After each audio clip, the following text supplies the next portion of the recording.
So UFC 303 just happened. I'm about maybe 10 minutes out of the final main event fight, which was Alex Pereira against Garry Prochazka. And 2 for 4 for my fight picks is not really bad. I did pick Alex Pereira knocking Garry out cold. Later in the fight, it did happen a little early in the fight, early round two.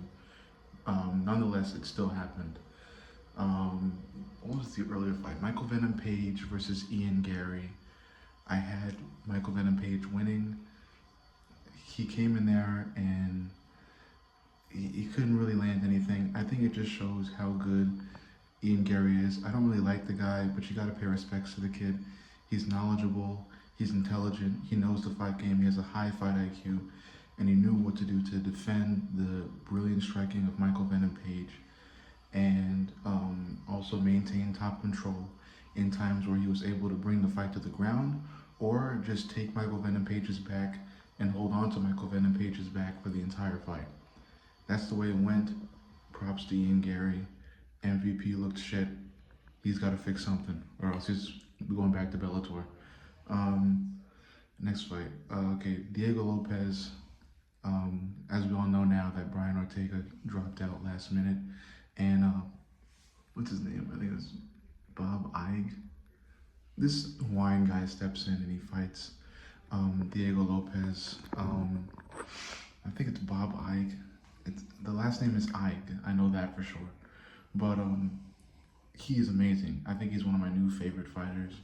The way he handled it, the way he came in there and took Diego Lopez, a rising star, the full 3 rounds. Also beat Diego Lopez in the 3rd round. Brilliant stuff, amazing stuff. He's one of my new favorite fighters. You know, his defense was brilliant, and his striking was brilliant, and he was able to land some hard punches even when he took the fight to the ground, which is really hard for people to do.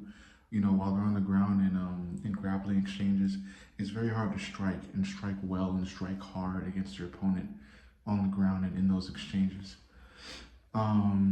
So, you know, Diego Lopez still came out with the win, and that was because of his control time and the moment when he was able to just maintain top control and really like kind of hold on to Bob Ige or just Ige. I'm gonna call him Ige because I forgot his first name.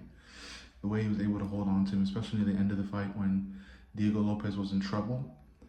He was very much seemingly in trouble when Ige was really, you know, again, hitting those hard punches while on the ground. But Diego Lopez was able to hold on for dear life and, you know, just survive in the last round, really. Huge props to Diego Lopez. He's heading up the featherweight rankings, and he's gonna fight somebody big probably next. So we got MVP fight, we got the Diego Lopez fight. Okay, and then the 4th and final fight, which is the Anthony Smith fight. So I didn't really know much about the other guy he was fighting, Dolidze. Huge props to Dolidze moving up from middleweight to fight at light heavyweight. You know, he's not great on the feet. I think it just kind of showed how much more shit Anthony Smith was and is. I mean, that whole fight he had against Pereira in the last fight that he fought, not Alex Pereira, but the other Pereira, who's like, you know, this huge jack guy who was coming off of all these wins and just took him out with a guillotine early in the fight, very early in the fight. I think it was a fluke.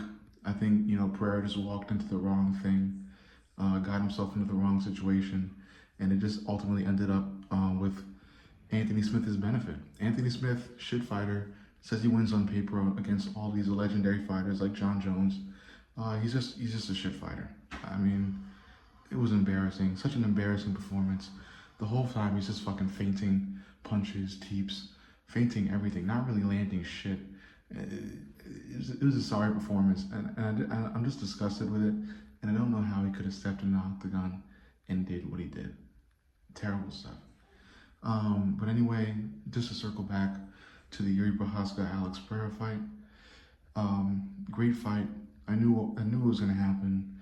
Garry just went in there and he said it himself. He was gonna go in there with the same exact game plan, which is to be his usual self, move around, throw these awkward punches, try to get Alex Pereira in a little bit of trouble, try to get him on the back foot, and just pressure, pressure, pressure.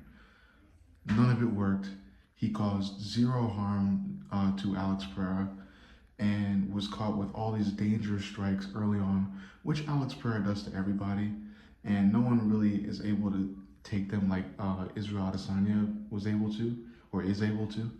And we just saw Yuri absolutely demolished at the final second of the first round, knocked with a left hook right on his back, and then wobbled to get up, saved by the bell at the start of the second round, get flat out, just get flatlined by a head kick from Alex Pereira, similar to that of the Edwards Kamaru Usman fight, where Edwards was able to, later in the fight, knock Kamaru Usman straight out with a head kick. Similar thing happened here with Alex Pereira taking Yuri right out at the end of that fight. Overall, not a bad card for UFC 303. Definitely could have been better. We had a couple guys pull out. We had a lot of guys pull out. It was supposed to be Michael Chandler against Conor McGregor for this main event. Didn't end up happening. It is what it is. At the end of it, great stuff for Alex Pereira. He is, furthering his legend. Gets another W to his record. And I think we're going to see him move up to heavyweight and see what he can do in heavyweight, which I don't think is much because he's going to be facing monsters like, holy shit, I'm blanking because it's so late, but monsters like John Jones and Tom Aspinall. I think even Volkov would give him trouble too. So we'll see what Alex Pereira ends up doing. I think Alex Pereira has 2 more title defenses at light heavyweight before he makes the move up, and I believe that anyone in light heavyweight will lose. When I'm thinking about it, I think anybody's gonna lose to this guy, man.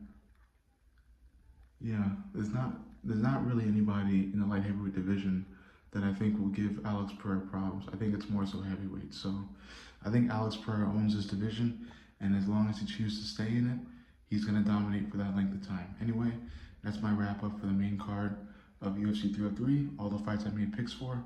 I went 2 for 4. Kind of shit record. But I did get another main event right, even though that main event fighter that I chose is not a fighter that I like. I like Israel Adesanya. I don't really like Alex Pereira. It is what it is. Fuck you guys.